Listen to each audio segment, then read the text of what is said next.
Hi guys, this is Laura from Prague.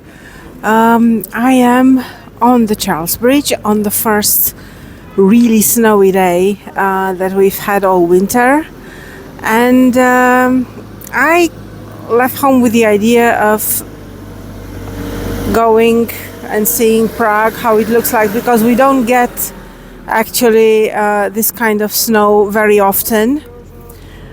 So I have to say, if you are in Prague, be very careful. Some of these surfaces are very slippery. I managed to take some pictures without breaking my neck, but people are falling, and yeah, you need good boots, good sturdy, reliable boots. So now I am going to flip the camera, and we are going to walk the Charles Bridge together and discuss what we see, and you can have a feeling of the atmosphere. It is a true winter day here, as we haven't seen in a very long time. So let's get started. I'm going to flip the camera now, and you are going to see the statue of King Charles IV. This is at the This is at the beginning of the Charles Bridge from the Old Town side. Here you see a car, a snow car that's been making maneuvers here for a while. This is the first tower on the side of the Old Town, and now look at these beautiful roofs. Now we are going to walk slowly. I hope I don't slip, so you can see Charles Bridge in all its beauty. It is about 1 kilometer long, at 900 meters. It doesn't feel that long, but it actually is, and it has a lot of beautiful statues. You almost never see all the statues at the same time because, oh my god, these cars, because they are cleaned regularly. So some of them are going to be darker, some of them are going to be lighter, and some of them are going to be missing.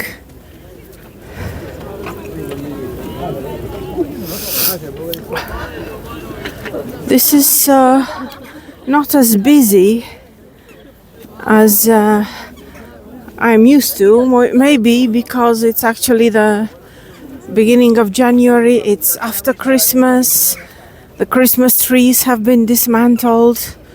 The Christmas markets have been dismantled, so there are not as many people as there used to be.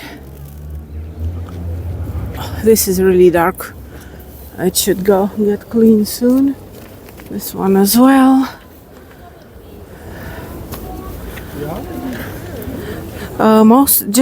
So I don't forget, most of these statues did not exist until well into the 17th and 18th century, and they were commissioned by the church. The original bridge was built in 1357, on the 9th of July at 5 hours and 31 minutes. So the date and time of the bridge, of the founding of the bridge, has all the odd numbers in increasing and decreasing order: 1, 3, 5, 7, 9, 7, 5, 3, 1. Here we see the Vltava River with the National Theatre. Let me see if I can. Oh, this is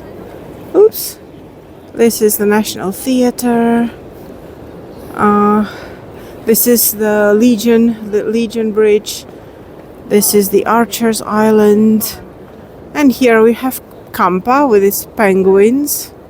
See, that's as as much as this goes. On the penguins, okay. Let's go back to the normal size and let's keep walking.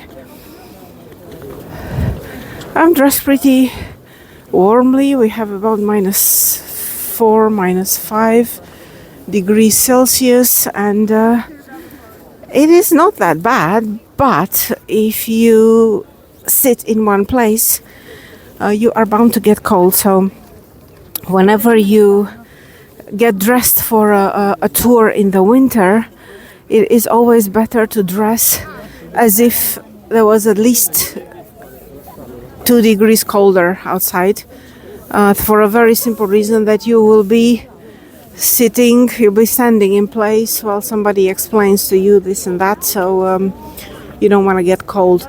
This is a very interesting statue. It is a composition. It started with the statue of Jesus, and then the other statues were added later. The Hebraic inscription, the Hebrew inscription around the cross was allegedly. Oops! Let me get out of the way of this snow car. This is like really annoying by now. Okay, so now we can see it. So this the Hebrew inscription was actually apparently paid by a Jewish man who hundreds of years ago went by the statue and spit on it. This is what legends say, and the judge said, well, I will not put you in jail. I'm going to order you to pay for an inscription that says there is only one God. I have no idea whether the inscription says exactly these words, and God knows what is written there actually, but yeah, he paid for this from his own money as a penance. So now I can see the St. Vitus Cathedral here, and now let's keep going.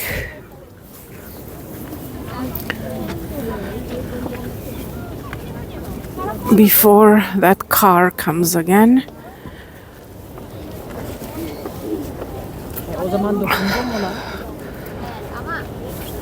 I haven't taken out the stick today. I have it actually in my bag, but I thought it would not be helping with my balance on a slippery surface, so I am filming with my phone.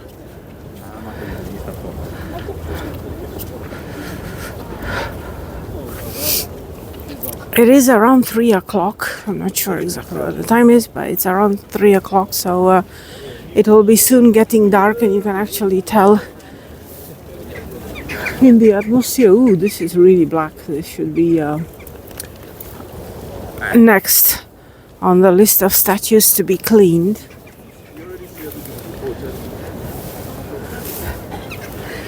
We are going to be approaching Kampa Island. So while I walk on the street, I'm going to be talking a little bit about what is Kampa Island. Now, Kampa Island in the 1500s used to be just a bunch of stuff that was brought by the river Vltava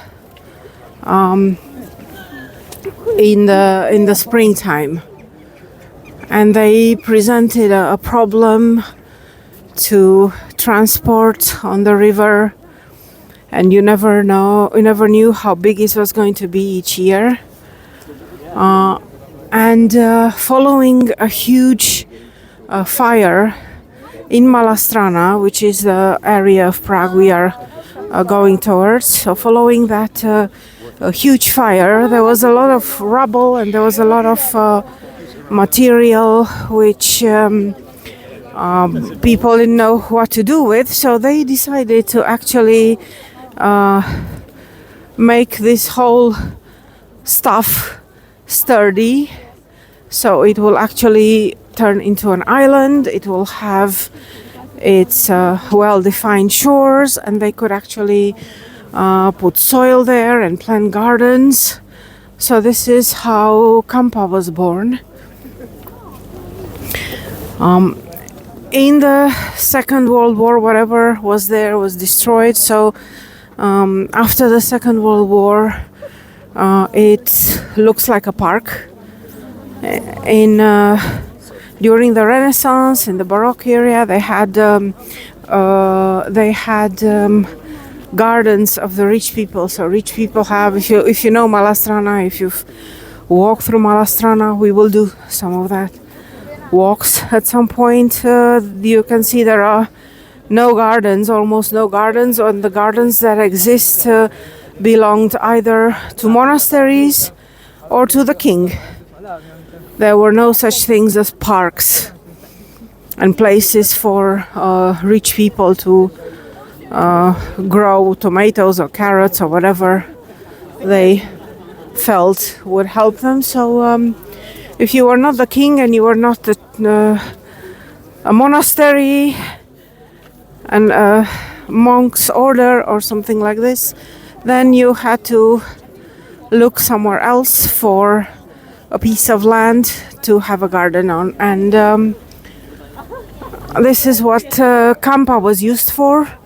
If you had a mansion and a garden, you would probably have the garden for flowers and parties and so on. You didn't want smell of onions or garlic or whatever to waft through to the guests.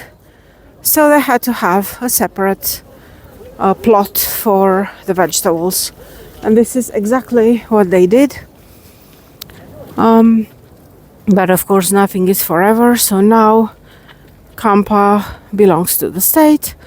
It's a huge park. People jog there. People walk their dogs there. We are not going to see actually the park area from the Charles Bridge. We are going to be looking at just an area that is filled with restaurants. It is paved. Oh my God, the snow car again. Just look at this. Oops.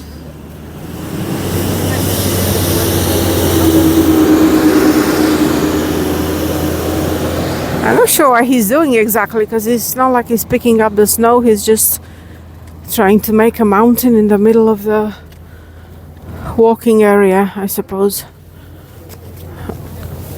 Okay, so where was I? So now we are going to be approaching the stairs. Now, I was telling you the bridge was built in 1357. The stairs are a little bit younger. They were built in the 17th or 1800. I don't remember exactly, but I think 1700. And this is how you can go to the Kampa area without having to walk to the end of the bridge and turn around. We are almost there. We are approaching the house with the cutest balcony I have ever seen. And you can tell by the side of the balcony that people used to be a lot smaller those days. Ooh, now I have to cross this thing in the middle. Okay, managed. So, cute balcony. The cutest balcony over here. Look at it. Isn't it cute? It is the cutest. And now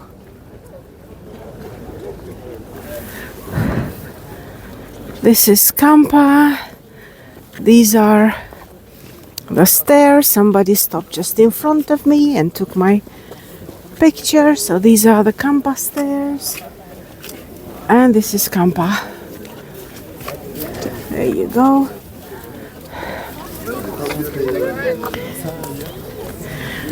If any fan of Outlander watches this video, just so you know, this was a street of Paris in Outlander number 2, Dragonfly in Amber. And this is where us fans of Outlander stood when they were shooting here, and watched Jamie and Claire and the whole cast and all the props and everything. It was an unforgettable experience, and it is one of the areas you should most definitely visit if you like Outlander. Now, before we move on, just as a mention, I don't see it from here. However, most of these houses were flooded in 2002 up to the, I'd say, the line under the windows on the first floor. So this is how high the water was here in 2002. It was heartbreaking to watch. Okay, now let's move on. I am not getting on the other side unless I see a good opening.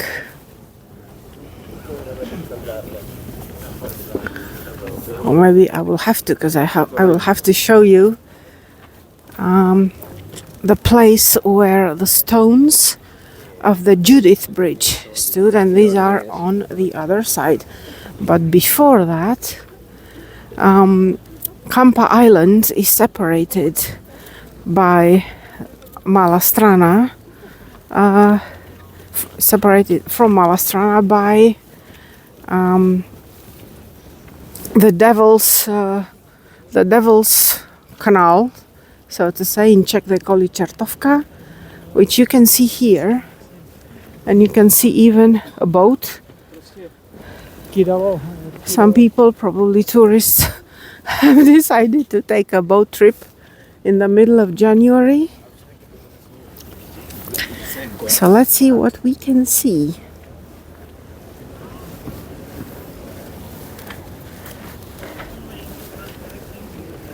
Aha! The boat is coming back under the bridge. And if you look before you, I'm just going to magnify it, you will see one of the few remaining mills, water-powered mills on the Devil's Canal, which is this one. Sometimes it moves. I don't think it is actually used for anything, but sometimes it moves. This was a highly valued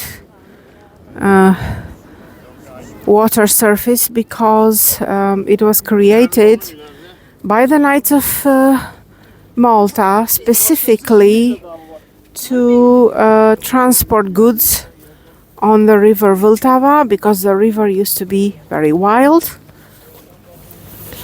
and they could also, of course it cost a lot of money, but they could then charge a fee if you wanted to pass. Hello dear, where are you going? I am sorry, I do not have any bread. Okay. We are now almost on the other side, and I see this can be crossed a little bit easier than it was at the beginning. So let's see what we can see.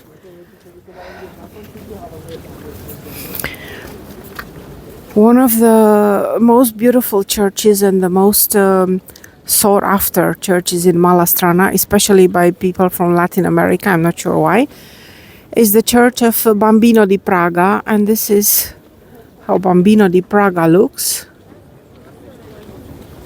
Yeah.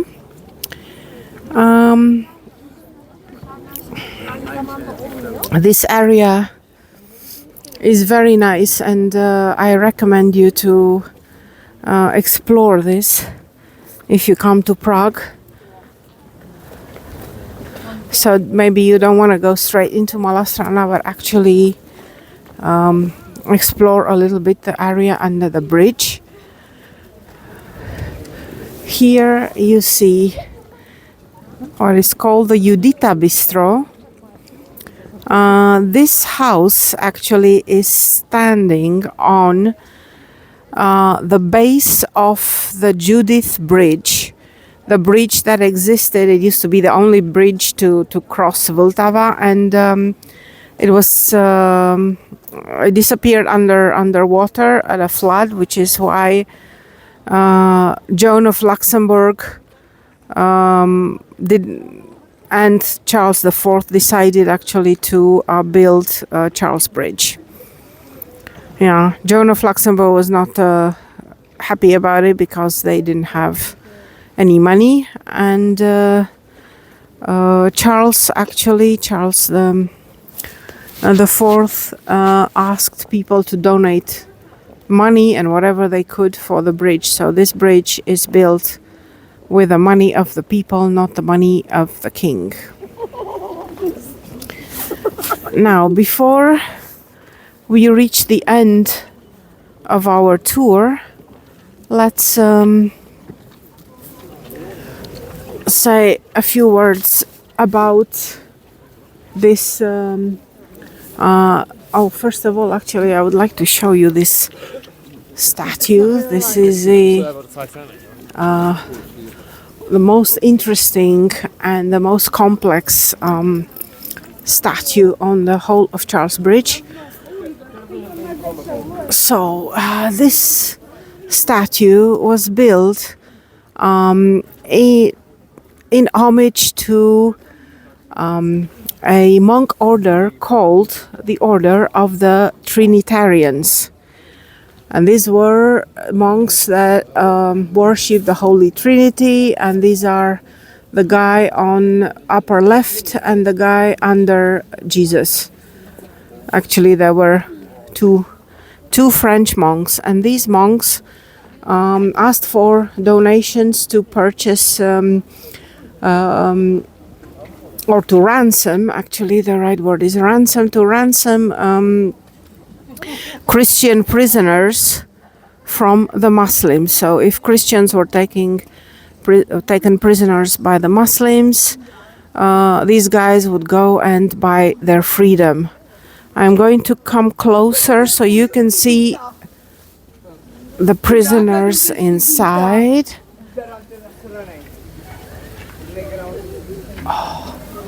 So these are the poor prisoners. They are guarded by a dog, and they are guarded by a Turk with a big belly and a big sword that has been broken, I think. I think he used to have a sword.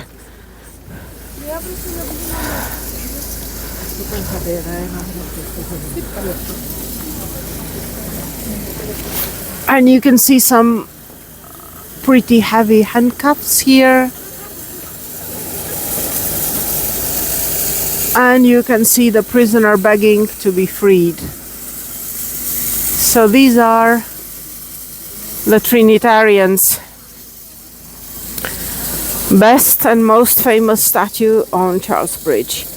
Now, just to final words about the towers at the end of this side, the side towards Malastrana. There are actually two towers. As you can see, actually the smaller one on the left is from the 12th century, and the other one is a little bit older, and the small tower served as prison for bad boys from rich families. Even though the boys were bad, I suppose the rich families didn't want to send them to a prison with ordinary prisoners because probably they wouldn't survive a day. So they had their own private prison. There were probably not very many of them, since the tower is pretty small. Now the other tower was added, and it's served mostly for alchemical experiments. Apparently, even Edward Kelly, the famous alchemist who lived at the court of Rudolf II, used to conduct some experiments there. There is a whole part of the alchemical tour. Let me know if you want to hear about Edward Kelly and the alchemy era of Prague during the time of Rudolf II. I will prepare a tour especially for that. There are a lot of very interesting information, and especially I suppose they could be interesting for people who read the series A Discovery of Witches, because the second part actually happened in Prague, and the plot is very thick at the core of Rudolf II. Now I'm going to go here. Let me see if I can actually, because I want to show you this last house over here, which is called the House at the Three Ostriches. Let me get in front of the ostriches.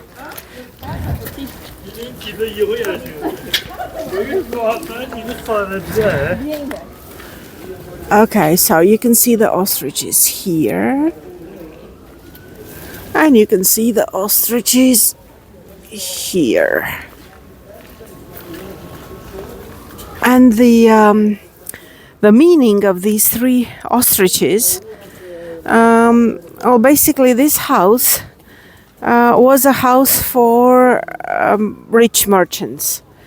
We had here the guy who first brought coffee to Prague, and we have the guy who was bringing ostrich feathers to Prague. This guy lived during the time of Rudolf II. Rudolf II was not only a very superstitious guy who employed a lot of alchemists and people reading tea leaves and coffee grounds and everything, but he also liked beauty and art and fashion. And so this guy convinced him that ostrich feathers are the bomb, and he should be wearing ostrich feathers. Look at these beautiful frescoes that were saved on this house. So the ostrich man was so successful that actually everybody had ostrich feathers. So he was very successful, and his wife requested to have a live ostrich in the house. So the husband brought her a live ostrich. Then she wanted the second, and then eventually she wanted the third. And since you can imagine how ostriches can live in a house without going outside, it must have been a nightmare. So the husband put his foot down and said, look, you know what, if you like ostriches so much, you can turn yourself into an ostrich. I'm not bringing one more bird into this house. Legend says nobody saw her since, and in the ostrich's pen, a third female ostrich arrives. So you can draw your own conclusion from that. Now let's see if I can go here without slipping. Hopefully yes. This is very fashionable in Prague right now, all these iris galleries. So let me see. Thank you. Oh my goodness, this, look at the gargoyle. Ooh. Beautiful, huh? So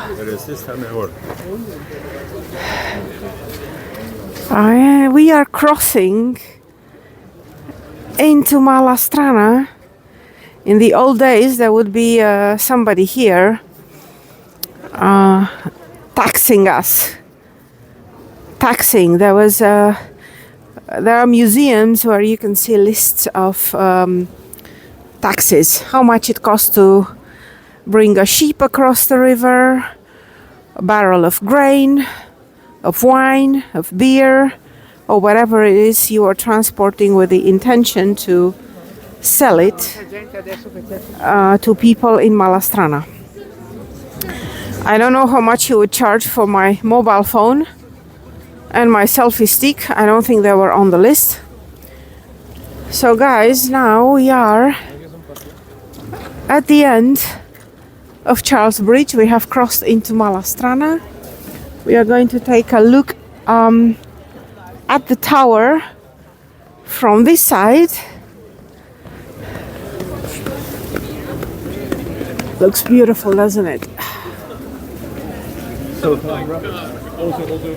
And now I am going to flip the camera over and say goodbye. I am kind of frozen, and I am looking forward to a hot tea and to uploading this movie. If you are interested in the alchemical Prague or any other parts of Prague, I mean, I film when I can and what I think is best, but of course this is from the perspective of somebody who lives here. So if you want to come and visit and are interested in various areas of Prague, by all means let me know in the comments. Bye everybody.